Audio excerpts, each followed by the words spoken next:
여호와여, 내가 주와 변론할 때에는 주께서 의로우시니이다. 그러나 내가 주께 질문하옵나니 악한 자의 길이 형통하며 반역한 자가 다 평안함은 무슨 까닭이니까?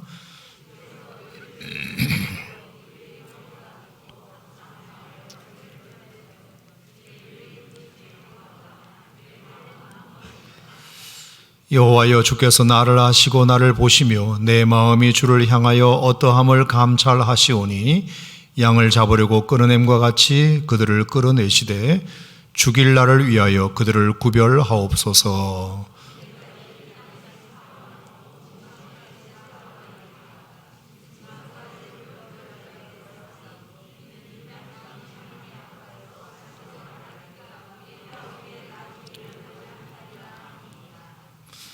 만일 내가 보행자와 함께 달려도 피곤하면 어찌 능히 말과 경주하겠느냐? 내가 평안한 땅에서는 무사하려니와 요단강 물이 넘칠 때에는 어찌하겠느냐?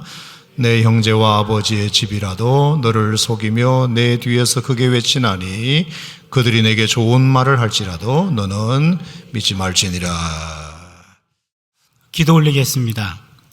하나님 감사합니다. 이번 한 주간 하나님의 특별한 은혜로 우리에게 하나님의 말씀을 허락해 주시고 하나님 말씀을 통해서 우리의 묵은 땅을 갈아엎고 새로운 심령으로 만들어 주시니 감사합니다. 시간마다 주셨던 그 말씀이 이제 마지막 이 말씀을 통해서 큰 결실을 맺게 하여 주시고 결단하는 시간 되게 하여 주시옵소서. 이러한 은혜를 감사하는 마음으로 하나님 앞에 귀한 예물을 구별하여 드립니다. 이 예물 받아 주시옵소서. 예물에 참여한 모든 손길들 일일이 기억하여 주셔서 이 땅에 사는 동안 물질로 인하여 어려움 겪지 아니하도록 함께하여 주시옵소서.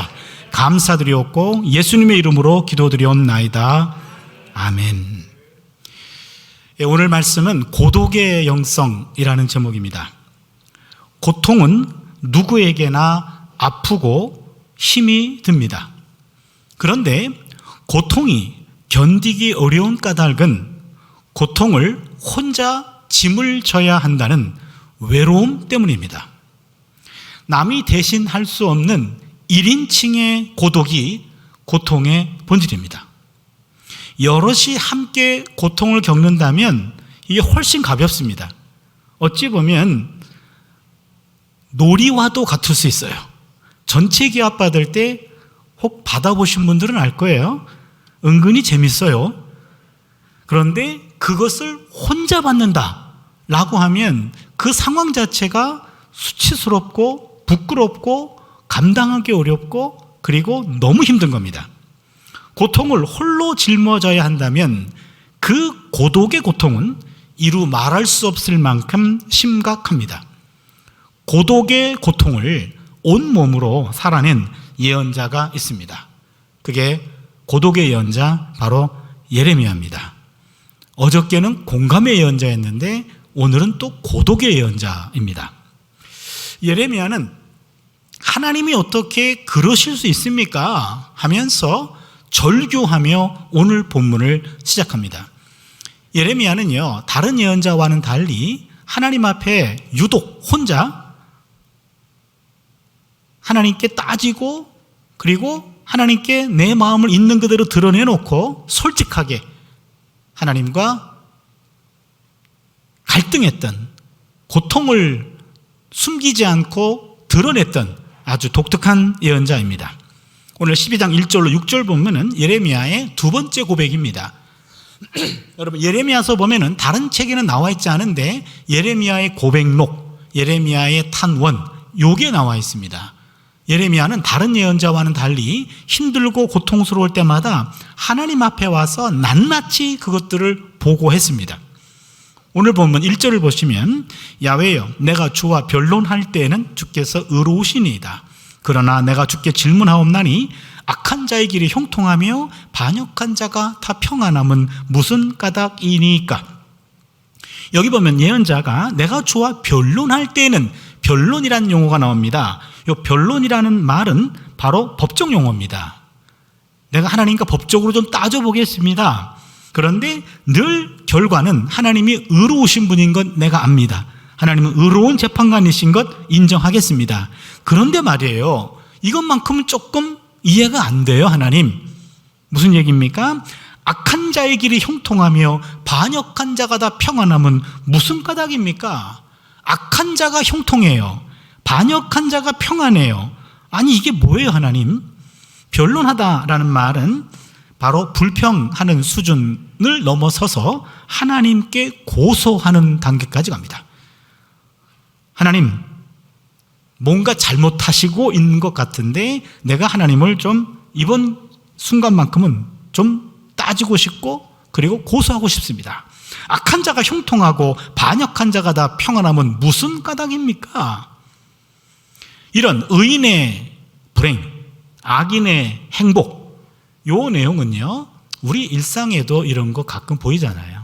그렇죠? 저 인간은 왜 저렇게 잘 돼? 그리고 왜 이렇게 의롭게 살아보려고 하는 사람들은 왜 이렇게 어렵지?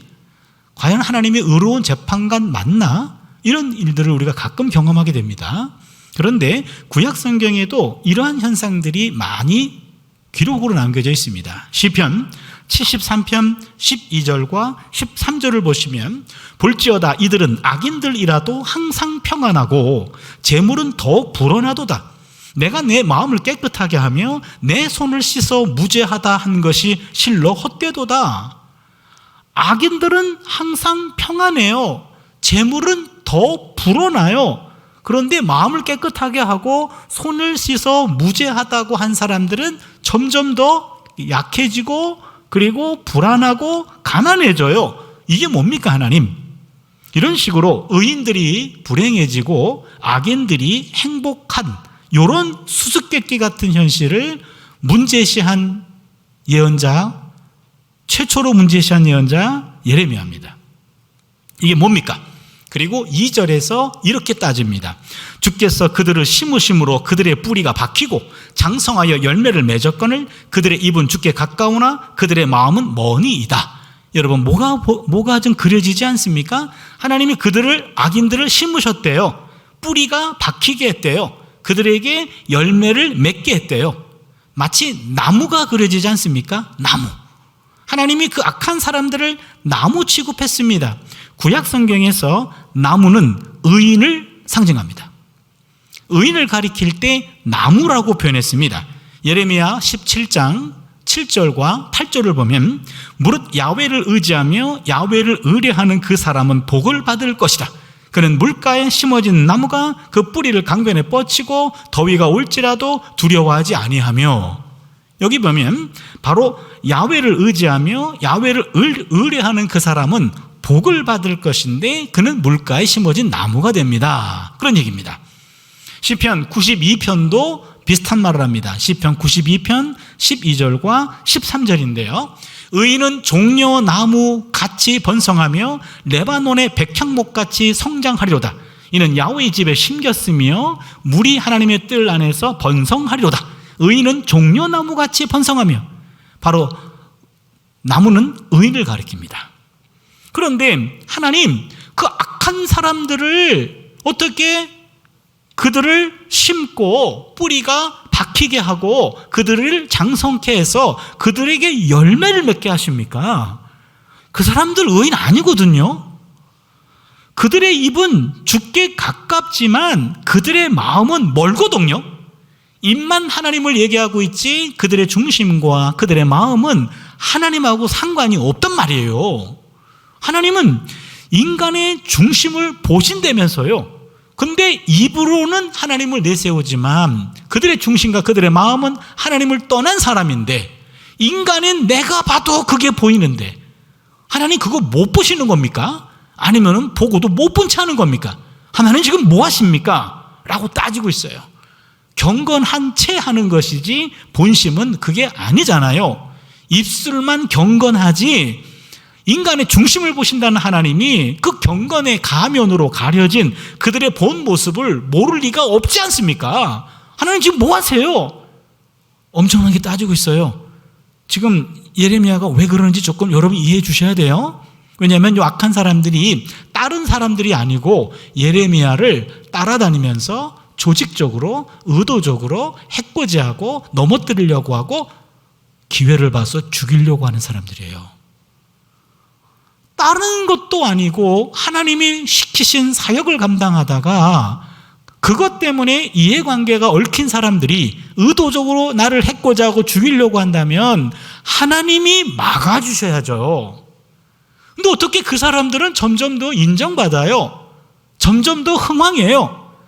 나는 점점 힘들어져요. 이게 뭡니까, 하나님? 그러면서 예레미야가 3절에 이렇게 말합니다. 야훼여, 주께서 나를 아시고 나를 보시며 내 마음이 주를 향하여 어떠함을 감찰하시오니 양을 잡으려고 끌어냄과 같이 그들을 끌어내시되 죽일 나를 위하여 그들을 구별하옵소서.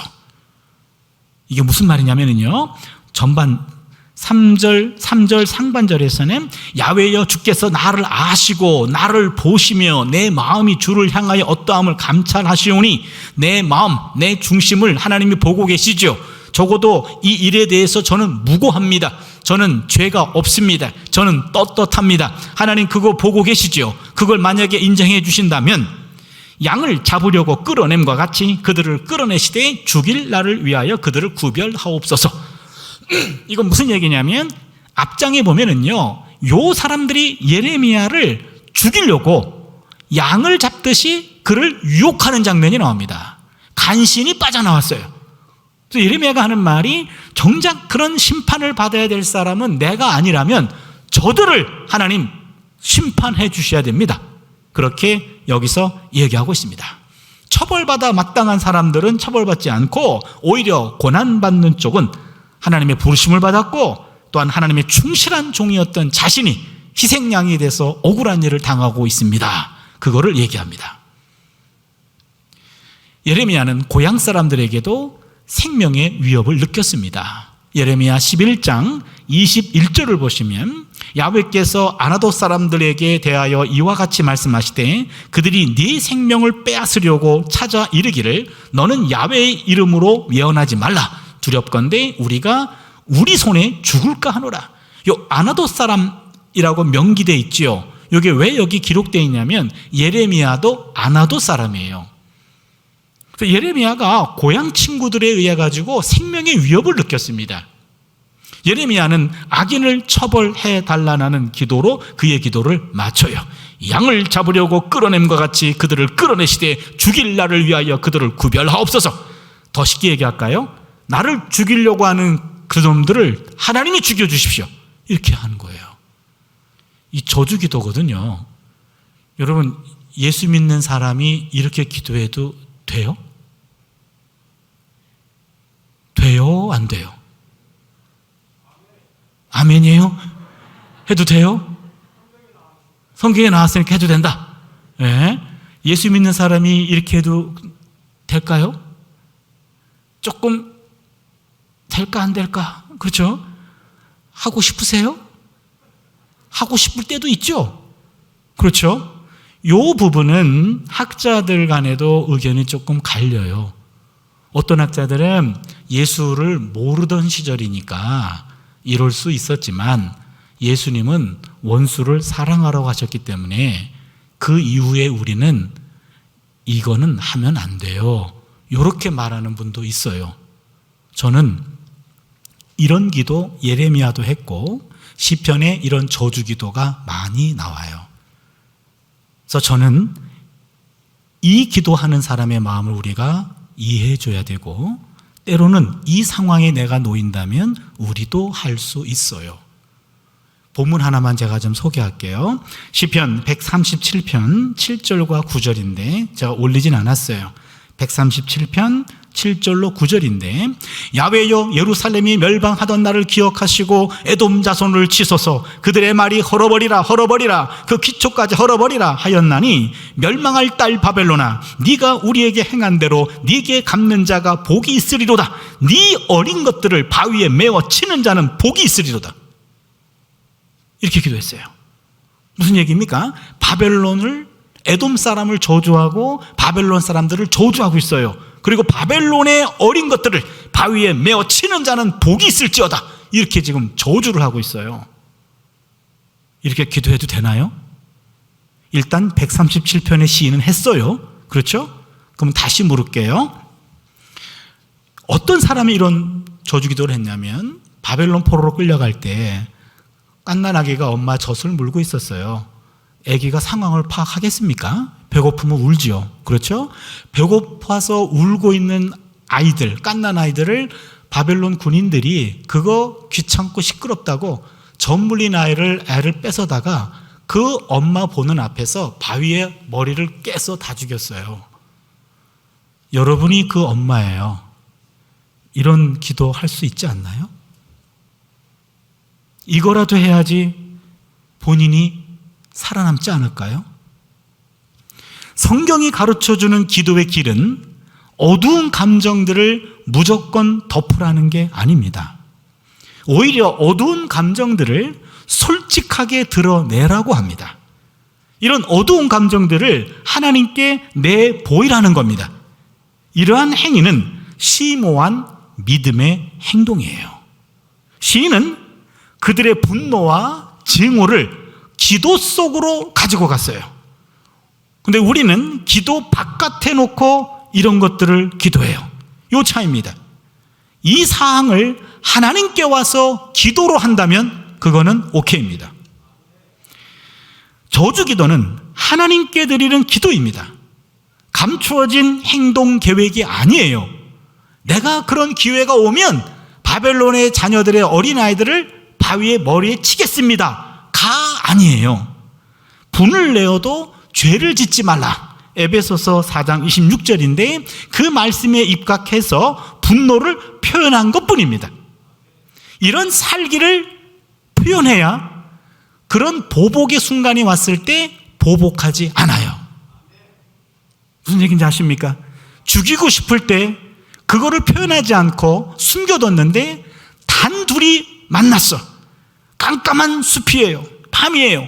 이게 웬일입니까? 그 왼수가 나무에 묶여 있어. 나도 모르는데 내 손에 칼이 있어. 할렐루야. 푹 찌르면 아니 된다 얘기입니다. 그 순간에 내 손으로 찌르지 않고 복수는 우리가 하는 게 아니에요. 복수는 하나님에게 맡기는 겁니다. 하나님이 할 때까지 내가 하지 않겠다라는 것을 하기 위해서 내 안에 있는 살기와 분노와 이 아픔을 토해내는 겁니다. 토해내지 행동하지 않는 거예요. 토해내지 않으면 나도 모르게 행동할 수 있어요. 그러기에 구약 성경에 나오는 저주 기도는 이러한 하나의 과정입니다. 그게 목적이 아니에요. 그런 과정을 통해서 치료 행위가 일어나고 있는 겁니다. 그리고 하다 보면 어느 사이에 하나님이 내 마음에 내 상처와 치료를 내 마음을 치료하셔서 그런 살기가 없어지고 오히려 그 사람을 덮을 수 있는 수준이 올 수 있다 얘기입니다. 그런데 그 수준을 생략해버리고 무조건 용서하라고 하면은 용서가 안 되는데 어떻게 해요? 솔직하게 얘기해야 되잖아요. 하나님 지금은 그런 얘기 하지 마세요. 난 지금 죽이고 싶어요 저 인간. 그거를 기도만 하라고요. 죽이지 말고. 죽이면 아니 되옵니다. 그거는 하나님이 하시는 일이에요.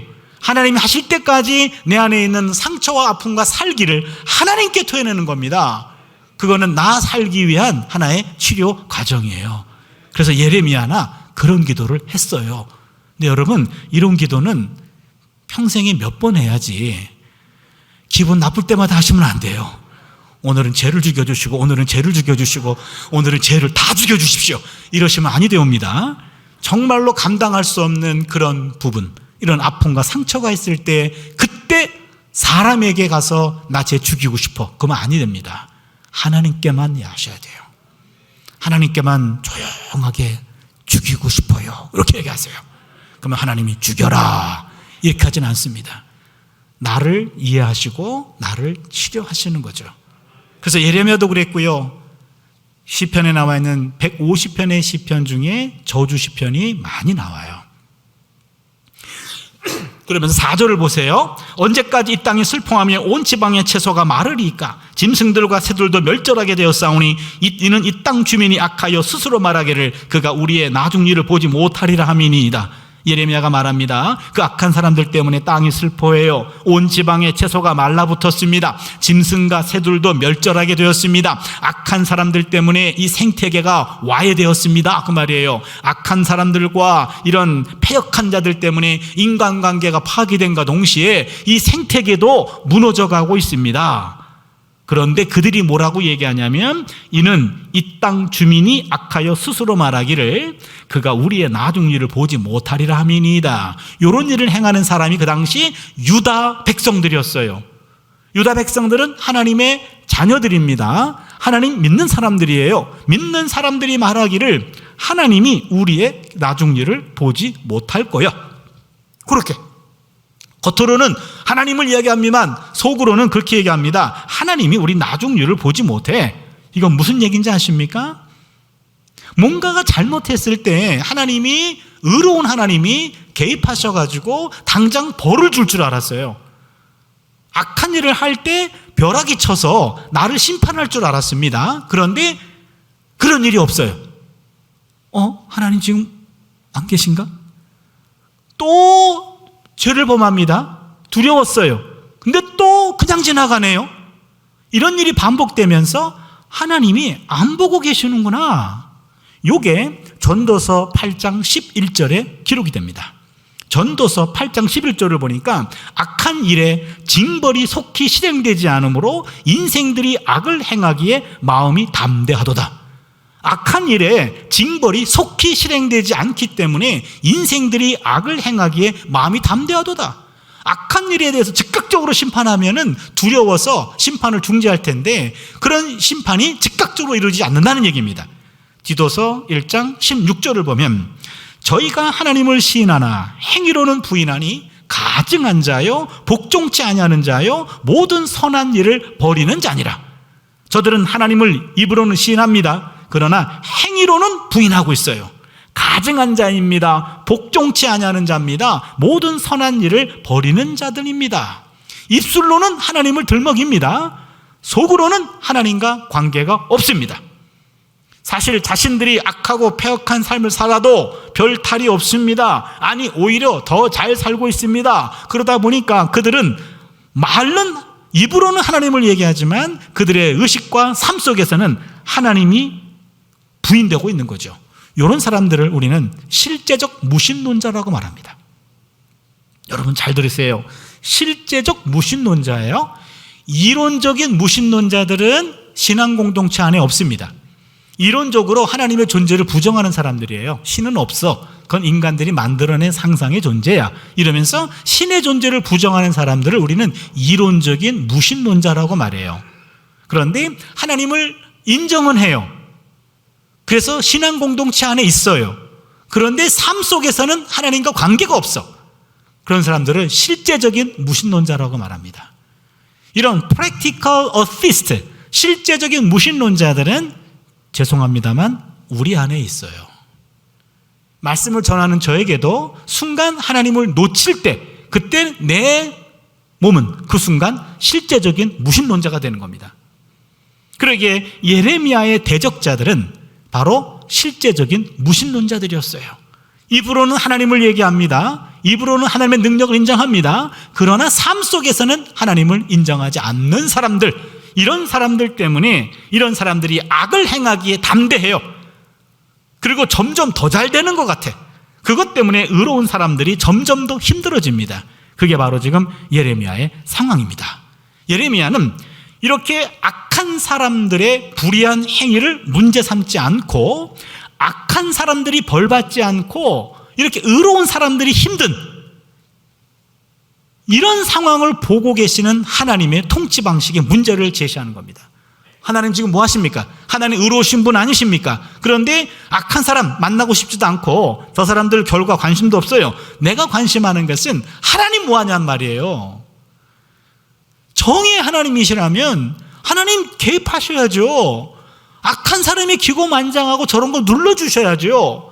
의롭게 살아보려고 몸부림치다가 기가 꺾인 사람들 길을 살려주셔야죠. 하나님 지금 뭐 하십니까? 지금 살아계신 거 맞아요? 하나님 뭐예요 지금? 어떻게 그러실 수 있습니까? 이런 상황이에요. 근데 여러분, 하나님이 하시는 일 늘 이해가 됩니까? 저는 가끔 하나님 이해 못할 때가 저도 많아요. 이사야 55장 8절과 9절에 나옵니다. 내 생각이 너희 생각과 다르며 내 길은 너희의 길과 다름이니라. 야훼의 말씀이니라. 이는 하늘이 하늘이 땅보다 높음 같이 내 길은 너희의 길보다 높으며 내 생각은 너희의 생각보다 높음이니라. 하나님 생각과 우리 생각은 늘 일치하지 않습니다. 여러분, 내 생각대로만 하나님이 움직여 주신다면 우리가 하나님 해야죠. 그렇죠? 어디까지는 하나님 말씀과 내가 경험한 그 하나님으로 내가 따라갈 수 있어요. 그런데 어느 순간에는 따라갈 수 없는, 이해할 수 없는 하나님의 행위와 하나님의 행태가 보입니다. 맞아요. 사실 알고 보면 인간은 하나님에 대해서 아는 것보다 모르는 게 더 많아요. 사실 공부하면 할수록 새로운 지식이 쌓인다는 기쁨보다도 아직도 모르는 것이 많다라는 사실을 깨닫고 좌절할 때가 종종 있습니다. 저는 구약을 연구하는 학자입니다. 구약 연구하는 거를 제가 좋아해요. 좀 재수없는 말 그럴지 모르겠어요. 근데 사실 그렇거든요. 제가 하나님이 저를 부르시는 순간까지 저는 구약 공부하다가 하나님 앞에 갈 것 같아요. 말씀 공부하고 읽는 게 정말 좋아요. 제 아내가 있으니까 제가 이렇게 대놓고도 얘기할 수 있어요. 의심스러우면 나중에 물어보세요. 저런 저의 모습을 되게 싫어해요. 그런데 말씀을 공부하다 보면 어느 순간에 어떤 본문은요, 이 문제가 되고 이해가 되지 않는 본문들이 성경에 많아요. 저는 이해가 안 되는 본문이 나올 때마다 마음이 굉장히 흥분돼요. 다 모르잖아요. 그렇죠? 그럼 내가 이걸 알면은 나만 아는 거잖아요. 그렇지 않습니까? 온 인류가 지금까지 수많은 예레미야 학자들이 해결하지 못한 것들을 내가 한두 개 발견한 게 있어요. 그때는요, 나만 아는 거잖아요. 그 순간 교만이 충만해져요. 세계 넘버원이 되는 거예요. 그런데 잠시 기쁘고 조금 지나가고 나면 아직도 내가 전문가라고 하지만 모르는 게 아직도 많구나. 알고 보면 내가 갖고 있는 지식은 모래 백사장에 수많은 모래가 있는데 한 움큼 들고 있는 것뿐이에요. 요만큼 들고 있다고 내가 전문가라고 행세하는 것뿐이에요. 내가 아직 모르는 하나님은 지천에 깔려 있어요. 이처럼 인간은 하나님의 신비 앞에서 언제나 배워야 하는 영원한 학생에 불과합니다. 인생은 학교입니다. 태어나면서 인생 학교에 입학하고 죽을 때 인생 학교를 졸업하는 겁니다. 따라서 배우기를 게을리하거나 배우기를 거부하면 죽는 일밖에 남아있지 않습니다. 그래서 끊임없이 여러분, 나이가 드신 분들, 하나님 만날 날짜가 가깝게 느껴지시는 분들, 곧 만날 그분을 위해서라도 하나님 말씀 깊이 읽으시고 하나님과 깊이 대화하시고 하나님 마음을 더 많이 배우고 이해할 수 있기를 바랍니다. 예레미야는 어떻게 그러실 수 있습니까? 라고 따졌어요. 이거에 대해서 하나님이 답변하신 것이 5절입니다. 5절을 보시면 만일 네가 보행자와 함께 달려도 피곤하면 어찌 능히 말과 경주하겠느냐. 내가 평안한 땅에서는 무사하려니와 요단강물이 넘칠 때에는 어찌 하겠느냐. 이게요, 지금 1절, 2절, 3절, 4절은요 예레미야가 하나님께 따지고 불평하고 고소하고 있는데 어떻게 하나님 그러실 수 있습니까? 어떻게 그러실 수 있어요? 그러면은 너 많이 힘들구나. 그걸 말해야 알아요? 너 나를 지금 많이 나한테 화가 났구나. 그걸 모르겠어요? 내가 네 마음 안다. 너가 아파하는 건 나도 알아. 요 정도만 얘기해줘도 마음이 좀 풀릴 거 아니에요. 그렇죠? 근데 하나님은 요 순간만큼은 그렇게 하지 않으셨어요. 요 5절은 책망이에요. 야단칩니다. 야, 너 지금 보행자와 함께 달리는데 피곤하니? 너 앞으로 말과 경주해야 돼. 무슨 얘기인지 아십니까? 지금 예레미야가 힘들어하고 있어요. 근데 네가 지금 힘들 단계가 아니요. 너는 지금 보행자와 함께 달리기를 했어. 너는 앞으로 달리는 말과 경주해야 돼. 너 벌써 지쳤어? 앞으로 어떻게 살려고 그래? 너 지금 평안한 땅에 있는 거예요. 넌 앞으로 요단 강물이 넘칠 때는 어찌 하겠느냐. 여러분, 여기 요단 강물이 넘칠 때라는 말은 원문을 그대로 번역하면 요단 숲으로 라는 말이에요. 요단 숲을 지나갈 때는 어떻게 할 거예요? 여러분, 요단 숲을은요 오늘날은 그렇지 않은데 예레미야 시대에 요단 강가 숲에는 사자들이 숨어 있었습니다. 어떻게 아냐고요? 성경에 나와요. 예레미야 49장 19절을 보니까 보라, 사자가 요단강의 깊은 숲에서 나타나듯이. 제가 요단강을요 한 10차례 간 것 같아요, 성지순례를. 근데 요즘 요단강 가면은요 물도 상당히 적고요 숲이 있지도 않아요. 거기에 사자 한 마리 있으면요 걔는 분명히 밥이 됐을 거예요.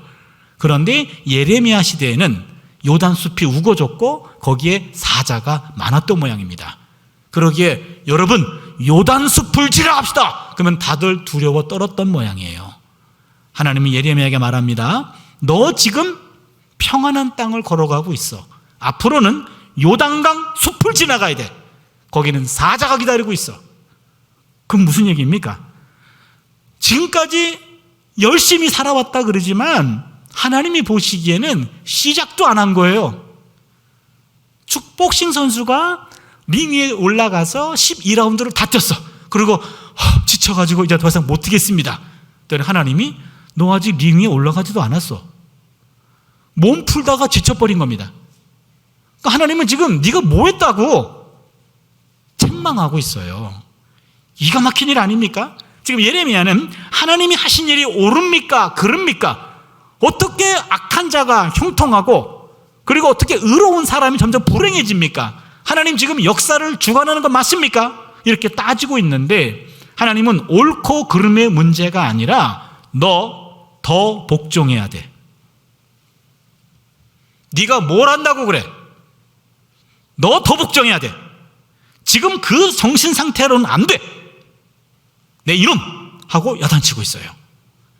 보다 철저한 복종을 요구하고 있습니다.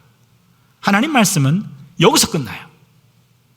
제가요 감정이입을 좀 해봤어요. 지금 예레미야가 너무 힘들어가지고 하나님 어떻게 그러실 수 있습니까? 라고 가서 최악의 발언까지 했어요. 저들을 양을 끌어낸 것 같이 끌어내서 저들을 제거해 주십시오 라고까지 극단적 발언까지 했습니다. 그렇다면 하나님이 마음을 만져줘야 되는데 하나님은 그를 책망하고 있어요. 네가 뭘 한다고 그래? 너 더 복종해야 돼. 저라면은 하나님과 제가 너무 생각이 다르네요. 우리 이참에 헤어집시다. 그럴 것 같아요. 아니 이 정도도 소통이 안 된다면 우리 헤어져야 되는 거 아닙니까? 이렇게 돼야 되는데 예레미야 뒤편에 보면 여기서 사역이 중지됐다는 말이 안 나와요. 아마도 하나님의 질책 앞에 압도당했던 것 같습니다. 내가 이해하지는 못하지만 하나님 저렇게 강하게 나오기 때문에 내가 뭔가 부족한 것을 인정한 거예요. 꺾인 것이 아니라 뭔가 침묵하면서 하나님의 그 의로움 앞에 다시 한번 무릎을 꿇을 겁니다. 예레미야가 만난 하나님은 이해할 수 없었지만 그렇다고 벗어나거나 외면할 수도 없는 하나님이었습니다. 그리고 나서 마지막 6절은 하나님이 예레미야에게 주시는 경고입니다. 경고. 무슨 얘기입니까? 한번 본문을 좀 보세요. 6절입니다. 내 형제와 아버지의 집이라도 너를 속이며 내 뒤에서 크게 외치나니 그들이 내게 좋은 말을 할지라도 너는 믿지 말지니라. 이걸로 끝나요. 무슨 얘기입니까? 야, 네 형제와 아버지의 집이라도 너를 속이며 내 뒤에서 크게 외치나니 그들이 내게 좋은 말을 할지라도 너는 믿지 말아라. 가족도 믿지 말아라. 이런 얘기예요. 예레미야의 고통은요, 사회 속에서 외적인 요인인 타인과의 갈등, 사역하다가 사람들과 부닥친 겁니다. 이런 타인과의 갈등과 위험한 환경뿐만이 아니었습니다. 내부적으로 가족 내에서도 그 고통과 갈등이 지속되었어요. 근데 여러분, 가족은 밖에서 받은 온갖 스트레스와 수모를 포근하게 이해해주고 감싸주고 풀어주는 안식처가 가족 아닙니까? 여러분 잘 들으세요. 가정에는 검사가 없어야 됩니다. 가정에는 변호사만 있습니다. 세상 사람들이 그 사람 정말 나쁜 사람이야 라고 모두가 그 사람을 욕해도 가족은 끝까지 그를 감싸주는 것이 가족입니다. 그게 변호인만이 있는 것이 바로 가정이에요. 가정입니다. 그런데 그렇기 때문에 가정은 소중한 겁니다. 가족은 희망의 원천이고 힘의 원천입니다. 명퇴하거나 좌절하거나 실패를 경험한 사람들도 가족이 있다는 이유 하나만으로도 재기하는 경우가 수없이 많아요. 힘이 들어도 배우자 때문에, 많은 경우는 힘이 들어도 자녀 때문에 다시 힘을 얻잖아요. 그게 뭡니까? 가족은 그만큼 소중한 거예요. 그러게 모두가 다 나를 외면해도 마지막까지 나를 감싸주는 것은 가족이에요. 그런데 하나님은 너무나 안타깝게도 가족까지도 신뢰할 수 없다라고 얘기합니다. 하나님은 예레미야에게 가족도 믿지 말라고 준엄하게 경고하십니다. 모든 인간관계가 다 차단되고 있습니다. 사실 예레미야는 모든 사람들의 저주거리가 되어야만 했습니다. 예레미야 15장 10절을 보면 내게 재앙이로다 나의 어머니요 어머니께서 나를 온 세계에 다투는 자와 싸우는 자를 만날 자로 나오셨도다. 내가 구워주지도 아니하였고 사람이 내게 구워주지도 아니하였건만은 다 나를 저주하는도다. 지금 예레미야의 이 절규와 아픔과 탄식이 좀 이해가 됩니까? 내게 재앙이로다 나의 어머니요 어머니께서 나를 온 세계에 다투는 자와 싸우는 자를 만날 자로 나오셨도다. 내가 구워주지도 아니하였고 사람이 내게 구이지도 아니하였는데 왜 다 나를 저주합니까? 인생 자체가 너무 꼬였어요. 모든 사람들이 예레미야와 부닥치고 다투고 예레미야를 저주하고 아나돗 사람들은 예레미야를 죽이려고 했고 가족들도 예레미야를 이해하지 못했습니다. 예레미야가 당하는 따돌림과 저주는 여기서 끝나지 않았고 친한 친구들도 예레미야를 죽이려고 했어요. 예레미야 20장 10절에 또 한 번 나와요. 예레미야 20장 10절을 보시면 나는 무리의 비방과 사방의 두려움을 들었나이다. 그들이 이르기를 고소하라 우리도 고소하리라 하오며 내 친한 벗도 다 내가 실족하기를 기다리며 그가 혹시 유혹을 받게 되면 우리가 그를 이기어 우리 원수를 갚자 하나이다. 친한 벗도 내가 실족하기를 기다립니다. 나를 유혹하고 있습니다. 나를 넘어뜨리려고 합니다. 나를 제거하려고 합니다. 이게 뭡니까? 예레미야는 친구들에게도 외면당했고 가족들에게도 이해받지 못했습니다. 온갖 고통을 철저하게 홀로 견뎌내야만 했어요. 사회와의 단절, 가족과의 단절, 친구들과의 신뢰할 만한 교제와 도움이 완전히 차단됐습니다. 고독한 상황으로 완전히 내몰리게 된 겁니다. 그러면은 어쩌란 말입니까? 그 누구도 신뢰할 수 없다면 누구를 믿고 살란 말이에요? 하나님의 대답은 너무나 분명합니다. 예레미야야, 네가 믿어야 될 대상은 사람이 아니야. 사람이 믿어야 될 대상은 사람이 아니라니까. 사람이 믿어야 될 대상은 하나님 한 분밖에 없어. 요거를 가르치는 겁니다. 사실 여러분, 사람은 믿음의 대상은 아닙니다. 사람은 사랑과 사귐의 대상입니다. 우리가 때로는 사람을 사랑과 사귐을 넘어서서 사람을 너무나 믿어버린 나머지 그 믿음에 배신당하는 경우들이 많거든요. 그거는 우리가 잘못 관계를 맺어서 그래요. 사람은 믿음의 대상이 아니에요. 사람은 사랑과 사귐의 대상일 뿐입니다. 시편 146편 3절과 5절에 나옵니다. 귀인들을 의지하지 말며 도울 힘이 없는 인생도 의지하지 말지니 그의 호흡이 끊어지면 흙으로 돌아가서 그날에 그의 생각이 소멸하리로다. 야곱의 하나님을 자기의 도움으로 삼으며 야훼 자기 하나님에게 자기의 소망을 두는 자는 복이 있도다. 귀인들은 귀족들, 권력자들, 힘 있는 사람들을 말합니다. 귀인들을 의지하지 말어. 도울 힘이 없는 인생도 의지하지 말어. 모든 인생들은 다 호흡이 끊어지면 흙으로 돌아가. 그 날에 그의 생각이 다 없어져. 그러면 누굴 믿어야 되냐? 야곱의 하나님을 자기의 도움으로 삼으며 야훼 자기 하나님에게 자기 소망을 두는 자가 복이 있도다. 예레미야가 이제 의지해야 할 분은 오직 하나님 한 분밖에 없습니다. 하나님은 아브라함에게 내 고향 친척 아비 집을 떠나 아버지 집을 떠나 내가 지시할 땅으로 가라 라고 얘기하셨죠. 창세기 12장 1절 본문이죠. 야훼께서 아브라함에게 이르시되 너는 너의 고향과 친척과 아버지의 집을 떠나 내가 내게 보여줄 땅으로 가라 라고 말씀하십니다. 여기 고향이라고 하는 것은 지연의 보호막을 말하고요. 그리고 친척과 아버지 집은 혈연의 보호막을 말합니다. 모든 인간은 바로 지연과 혈연의 보호막 안에 있어요. 아는 사람들의 보호막과 가족의 보호막 안에 사는 것이 인간이에요. 이게 자연적인 보호막입니다. 그런데 하나님은 인간의 보호막을 떠나라고 얘기해요. 인간의 보호막을 떠나 내가 내게 보여줄 땅으로 가라. 어딥니까? 하나님이 보여줄 땅으로 가래요. 하나님이 오른쪽을 향하면 오른쪽을 향해 가고 하나님이 왼쪽을 향하면 왼쪽을 향해 가라는 겁니다. 무슨 얘기입니까? 하나님의 손가락을 따라 인생의 방향을 틀란 얘기예요. 그러기에 인간의 보호막을 떠나서 하나님의 보호막 안으로 들어오려는 겁니다. 인간의 보호막은 가시적입니다. 하나님의 보호막은 비가시적입니다. 눈에 보이지 않아요. 눈에 보이지 않는 그 세계가 하나님의 보호막이고 이 하나님의 보호막이 인간의 보호막을 능가하고 있다라는 믿음을 보여라. 이게 아브라함에게 하나님이 요구하신 겁니다. 그렇다면 인간의 보호막을 떠나서 하나님의 손가락에 인생을 맡겼고 하나님과 단 둘만이 있는 고독의 자리로 몰아넣는 겁니다.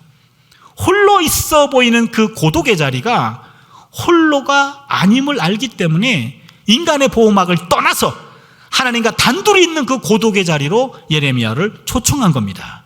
인간의 보호막에서 떨어져 나와 하나님 앞에 고독하게 홀로 서 있어 본 자만이 하나님의 은혜를 제대로 맛볼 수 있습니다.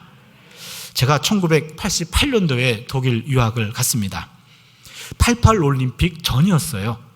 여러분 88 올림픽 이전에는 여행 자유화되기 전입니다. 그래서요 누군가가 김포공항에서 비행기를 타고 미국을 간다. 그럼 교회의 자랑이에요. 교회의 자랑이에요. 가문의 영광이에요. 그래서 여러분 주보에 나와요. 아무개 권사님 몇 시에 미국 비행기 타심. 그러면요 교우들이 목사님들과 많은 교우들이 김포공항까지 가가지고 그분을 위해서 기도해 주는 게 그게 하나의 그 당시 룰이었어요. 아무개 권사님 몇 시에 귀국하십니다. 우르르 가서 모셔왔어요. 가문의 영광이에요. 누가 비행기를 탑니까? 이 당시 유학 갈 때도요 요즘은 누구나 원하면은 외국 대학에 어플라이 해가지고 그리고 받아들여지면 가면 돼요. 근데 이때는 국가에서 시험을 쳤어요. 유학생들 시험을 쳤어요. 국가에서 통과한 사람만이 어플라이를 할 수 있어요. 웃기죠? 제가 그 시험을 봤어요. 그리고 없어졌어요. 마지막 세대예요. 제가 지금 생각해도 웃겨요. 붙었어. 그러면 나라가 저한테 장학금을 주든지 비행기표를 끊어주든지 뭐라도 해야 되잖아요. 근데 허락만 해주는 거예요. 그만큼 해외에 비행기 타는 것이 이 당시는 어려웠던 시절입니다. 저는 유학 날짜에 맞춰서 10일 전에 결혼식을 했고 10일 동안 인사 다니고 드디어 이제는 비행기를 타러 이제 갔습니다. 김포공항에 갔어요. 그랬더니 이제 우리 어머님하고 제 아내 부모님, 내 동생, 제 아내 동생들, 그다음에는 우리 교회 목사님, 사모님, 이쪽 교회 목회자들, 우리 교회 내 친구, 저 친구, 우리 친척, 저 친구, 그다음에 내 제자, 저 제자 한 6, 70명이 김포공항에 왔어요. 우리가 유명해서가 아니라 그때는 다 이랬어요. 우리를 가운데다가 두고 삥 누른 상태에서 예배를 드려줬어요. 그리고 통성으로 기도해줬어요. 국가를 대표해서 유학 가는 줄 알았어요. 정말로 기분이 묘했습니다. 그리고는 이제 제자들, 친구들, 친척들, 그 다음에는 목사님, 사모님 인사하고 교우들 인사하고 마지막으로 양가 부모님들하고 인사하고 그 다음에는 비행기를 타려고 들어갔어요. 비행기를 처음 탔습니다. 저는 열고 들어가면 비행기 안으로 바로 들어가는 줄 알았어요. 그게 아니잖아요. 거기서 한참 기다리잖아요. 한참 기다리는데 저 문 바깥에서 우리 부모님이 여전히 손을 흔들면서 울고 계셔요. 이제 헤어지는 거잖아요. 그리고는 이제는 앉아서 기다리는데 갑자기 걱정이 막 몰려오는 거예요. 독일은 아는 사람 한 사람도 없어요. 학비가 없다는 것 때문에 결단한 거예요. 당장 어디로 가야 되지? 걱정이 태산 같아요. 그래서 정말로 심각하게 가슴이 두근두근 거리는데, 그리고 막 기도가 저절로 나와요. 근데 결혼한 지 얼마 안 된 한 여인이 내 손을 꽉 잡더니 여보, 난 당신만 믿어, 그러는 거예요. 그때 여보 소리를 처음 들어봤어요. 그래서 여보 하면 지금도 가슴이 덜컹덜컹해요.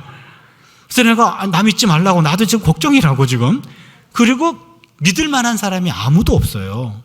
믿을 만한 사람은 저기 문 바깥에 있어요. 저절로 기도가 나왔어요. 하나님, 제가 마지막으로 기도 올리겠습니다. 마지막으로 묻겠습니다. 제가 꼭 가야 됩니까?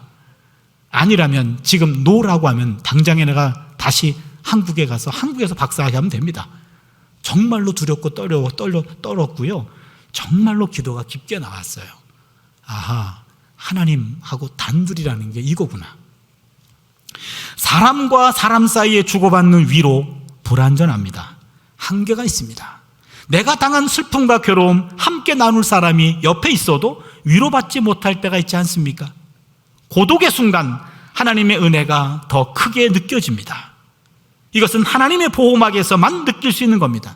그렇다면 사실 예레미야는 혼자가 아니었습니다. 예레미야 옆에는 늘 하나님이 계셨습니다. 하나님은 한순간도 당신의 사람의 옆을 떠나신 적이 없습니다. 허울뿐인 인간의 울타리를 벗어 던지자 강력한 하나님의 울타리가 그의 둘레를 감싸고 돈 겁니다. 욥기 1장 10절이지요. 주께서 그와 그의 집과 그의 모든 소유물을 울타리로 두르심 때문이 아니니까 주께서 그의 손으로 하는 바를 복되게 하사 그의 소유물이 땅에 넘치게 하셨음이니이다. 여러분, 여기서 하나님이 욥의 집과 욥의 모든 소유물을 이렇게 울타리로 보호하는 것 아닙니까? 이 이야기예요. 여러분, 이거 맞는 얘기입니다. 하나님이 내 울타리가 되어주는 줄 믿습니다. 그런데 말이에요, 하나님은 내 울타리가 되어주셔서 내 주변을 떠나신 적이 없어요. 그런데 나와 하나님 사이에 내가 의지하고 믿는 것들이 너무나 많았어. 거기에는 자녀도 있고요, 친구도 있고요, 물질도 있어요, 지위도 있어요. 이 많은 것들 때문에 하나님이 안 보였단 말이에요. 그런데 이 모든 것들이 다 떠나갑니다. 다 떠나가고 내 주변에 아무도 없어요. 아무도 없는 그 순간, 그때 하나님은 웃고 계시는 거예요. 이제 내가 보이니? 난 한 번도 너를 떠난 적이 없었어. 그러나 너와 나 사이에 네가 의지하는 것들이 너무나 많아서 그것들 때문에 내가 보이지 않았던 것뿐이야. 이제 내가 보이니? 고독의 순간, 그동안 내가 의지했던 것들 때문에 보이지 않았던 그 하나님이 보이는 순간이에요. 화이트헤드라고 하는 철학자가 고독이야말로 종교성의 본질입니다 라고 말했습니다.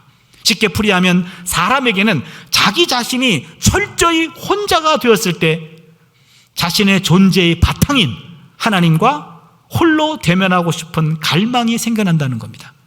혼자 있을 때, 그때 존재의 바탕인 신과 대화하고 싶은 마음의 자세가 생겨난다.